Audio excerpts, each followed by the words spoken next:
Hello everyone, my name is Nick Infernus and welcome back to another comic book review.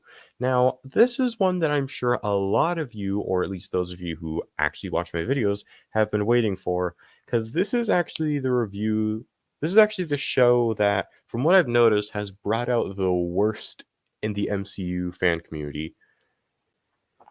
You know it, a lot of people hate it, some people liked it, and we'll talk about that whole thing later. But let's talk about She-Hulk Attorney at Law, the final show in Phase 4 of the MCU, and this is quite the sour note to go out on, even for me, and I thought the show was fine. But is it good? Well, let's get the good things out of the way. There are some characters here that I felt were handled pretty decently. Like, for one, She-Hulk herself, Jennifer Walters, I thought was likable enough to carry the show even through some of its less than stellar episodes. I mean, yeah, she's a bit smug towards some people who obviously have done this more than her, like her own cousin and even Daredevil. But at the same time, those are pretty rare instances. Those are like 2 episodes only. For the rest, it's just her trying to live her life with this new superpower that she didn't ask for. And the show's really just about that. It's just day in the life of a superhero who didn't want powers, and it's okay. I'll talk about that when we get to the cons. I but other than her, I thought Abomination was okay. I know some people took issue with him, and I can see why, but I'm okay with him being redeemed, especially because at the same time, like the last time we saw Abomination before Phase 4 was in 2008. That was the Incredible Hulk, which that was all the way. Yeah, Incredible. Like that was 2008, both in the real world and in the actual timeline. Now, of course, in the real world it's 2022, but in the timeline, I believe it's currently 2025. I think it's 2025. So if I do the math, 2025 minus 2008, that's 17 years. If he didn't change his ways in those 17 years, I honestly would have been a little shocked. So I'm glad they went that route with him. Doesn't mean they didn't make some weird choices. Like, I didn't mind the haikus. It's like, if that's what you're into, go ahead. The Seven Soulmates thing is a little bit weird, and I do have to ask where the hell they went or what the hell happened to them. Like, seriously, they established the Seven Soulmates in episode 3, and then they show up to his parole trial in episode 4, and then they disappear. I don't think we're supposed to question that, but I'm going to anyways. And of course, we gotta talk about Daredevil. And I think he was good. I actually did like Daredevil quite a bit in the show. Like, a lot of people were really taking issue with the jokiness and the quips and how lighthearted and acrobatic he was. And I think it's important to remember that this show has a vastly different tone from the Netflix series. The Netflix series, well, a lot of people treat Daredevil like he's Marvel's Batman, and I don't think that's fair. But that is pretty close to what they were doing with the Netflix show, because it was pretty dark and mature. This is not dark and mature. I mean, unless you want to talk about the ending of the episode he appeared in, but he wasn't part of that. So, like, this lighter, jokier Daredevil fits pretty well with the show, and it still feels like Matt. This still feels like the Matt Murdock we know from the Netflix show, just run through the She-Hulk filter. And as for him being more acrobatic, gotta remember, this show has a higher budget than what the Netflix show had, so they're able to actually do all that agile acrobatic stuff from the comics. And to be fair, it does look awesome. It's awesome to look at, is what I should say. Just seeing him swing from everything, dodge attacks, and all that stuff, doing backflips. And also, for those complaining about like all the jokes, especially the "my ass has been unwhooped" or "my ass remains unwhooped," just be glad that they didn't make him say "see you later" in a joking manner. Like, yeah, I know in the last episode when he drops it out of nowhere, he says, "Oh, it's good to see you too." That was a genuine statement, so that gets a pass. A genuine statement, as in like him reciprocating her feelings. So that gets a pass. And I'm actually really glad that they didn't go the route of, making him be too goofy. And speaking of jokes, there were some decently clever ones.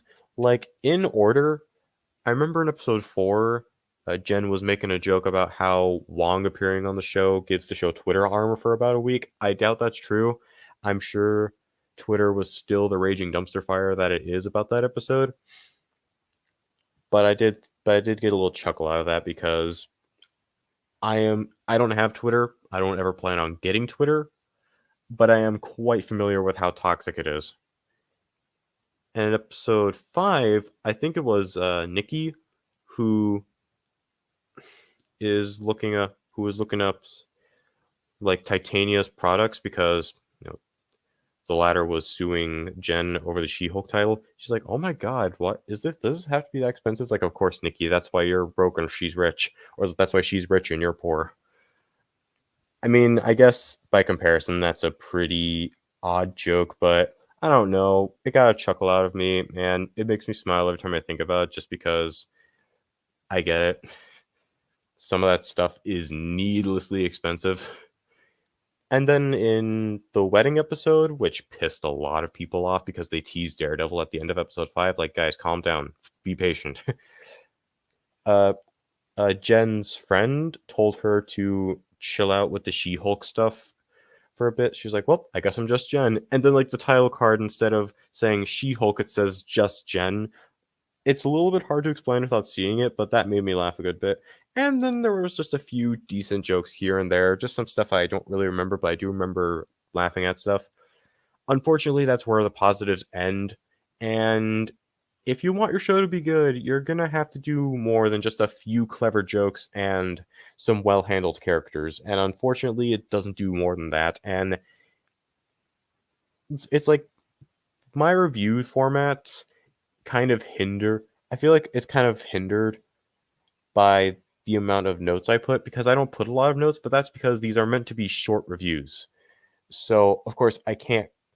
This isn't like Sean Chandler where he can make a half-hour long video explaining all his problems, all of his pros and cons with a movie or a show.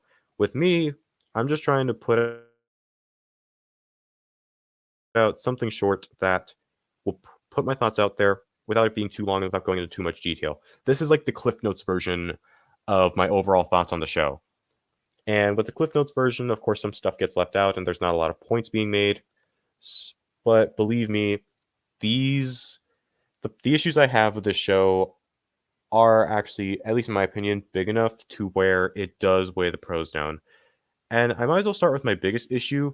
The humor in this comedy show didn't really work for me. This is kind of similar to Thor: Love and Thunder. That show had a very dumb sense of humor. This sense of humor is also kind of dumb, but it's also kind of hip and trendy in a way. And as someone who absolutely hates what he just said, you can tell I'm not into that style of humor. So, of course, in a comedy show, you want comedy that's going to work for everyone. This feels like it would only really work for the millennials who are into that hip and trendy stuff. And again, I hate what I just said. So yeah, that's kind of the big issue here, is that it's a comedy that wasn't really funny outside of the jokes I mentioned earlier. And along with that, the show has decent enough bookends, but the middle, you could take out the middle and it would only make the show better. Because like the middle episodes aren't bad. They're not great. They're fine. They're just filler. They're just stories that they put in. Why? Why do we need Jen going to a wedding? Why do we need Titania suing Jen over the She-Hulk name that the public gave her? Why do we need her going to a therapy group held by Emil Blonsky? I'm trying to think, is like that. Those are really like the only filler episodes. This could have been a seven. This could have been a 7-episode show, is what I'm saying. This didn't have to be 9 episodes, or if it was going to be 9 episodes, they could at least have the middle 3 have some kind of significance. At the same time, I have to ask, what was that finale? It's like, it feels like such a stupid cop-out to have Jen just go behind the scenes and talk to this AI who is supposedly Kevin Feige and tell him, no, we can't do that. That's lazy. Like, yeah, that is lazy. This whole section is lazy because you're literally just going in and writing a new ending just so we can have something different that actually makes sense to you. And to be fair, I guess it would make sense, at least more sense than Titania and Bruce just showing up out of nowhere. But at the same time, I feel like if, they'd cut out, or at least if they had shifted this back, maybe made this the middle, maybe that could have worked a little bit better. But as it is, that was just a real lazy cop out on their end. And believe me, it actually took me quite a while to come up with my thoughts on that overall, but I didn't really like how that finale played out. And there are also a lot of moments here that, well, I wish I could unsee. If you know, you know. The less we talk about episode 3 post fudge, the less we talk about episode 3's post-credit scene, the better. So in general, there are some good things that the show has going for it, and in terms of like where it places on the Phase 4 ranking, it's still not the worst project in Phase 4 because at least it felt like it wanted to do everything. It did everything it wanted to do in the prescribed runtime, unlike Eternals. But given how big the flaws are, how the humor in the comedy show didn't work, how the whole middle section of the show felt like filler, and how it completely copped out in the ending, this is definitely one of the weakest projects in Phase 4. And I was kind of expecting that going in, but I wasn't expecting 2 of those 3 reasons. I was expecting the humor, but I wasn't expecting the filler and the lazy cop out of an ending. And even though it got some stuff right, it got too much wrong for me to give it a high score. I was debating between a 1 and a 2. I know a lot of people are saying it should get a 0, but I don't give 0 ratings. That basically means that the project doesn't exist. But between a 1 and a 2, it was a little bit hard. Eventually, I went right down the middle and settled on a 1.5. Because if I'm being honest, if I can say one more good thing about the show, I can see people enjoying this ironically. Like, I can see people getting their friends together, their most obnoxious friends together, getting drunk, watching this, and then making fun of it. I can see it being enjoyed in that context, and even unironically, I know people enjoyed it. But at least for me, there was just a lot wrong with the show. I don't hate it. I don't really like it either. It's fine. It's just a thing that they did that we put up with while we waited for Wakanda Forever and Quantumania. And technically Werewolf by Night, but that came out before the show ended, so whether or not you count that is up to you. Now, this is normally the part of the video where I would do my outro, the part that I messed up in the Werewolf by Night video, but instead, there's actually something that I want to get off my chest first. Now, like I said, there are people who like the show. I personally didn't like it all that much, but I know there are people who did. And there's absolutely nothing wrong with that. Opinions are completely subjective, and unlike objectivity, subjectivity cannot be wrong. Your opinion cannot be wrong because it is subjective. However, I've seen a lot of people get attacked for liking the show, for liking She-Hulk. And honestly, that's not okay. Like, if I'm being completely honest, it's like, it's like the consensus, I've seen people be told that their opinion is wrong, that, they're being too nice, they've say stop being so nice to the show, it's trash.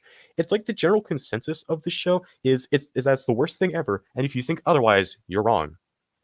Why of all things, why does that have to be the consensus when people like the show because that's their opinion, that is their subjective feelings towards the show, that they liked it? And like I said, I didn't like it all that much, but I understand that people did, and I respect their opinion. Honestly, like, I almost said honestly, guys, but I know you guys aren't the ones who have been spreading all that hate and all that, intolerance and disrespect and all that. But all I want to say about this is that I really don't think it's too much to ask to just be a little bit more respectful towards each other's opinions. If someone likes something that you don't like, that's fine. If you like something that someone else doesn't like, that is fine. Whatever your opinion cannot be wrong because subjectivity cannot be wrong. But what are you going to do? We live in a very intolerant and disrespectful world right now. The only thing we can do is just, make statements like this to make the whole world a better place. Am I right? Sure hope so. But anyways, that's going to be it for this review and PSA at the end. If you guys enjoyed, you know what to do. I'm not going to bore you with that generic stuff. I hope you guys enjoyed this video. I'll see you in the next review. Take care. Godspeed.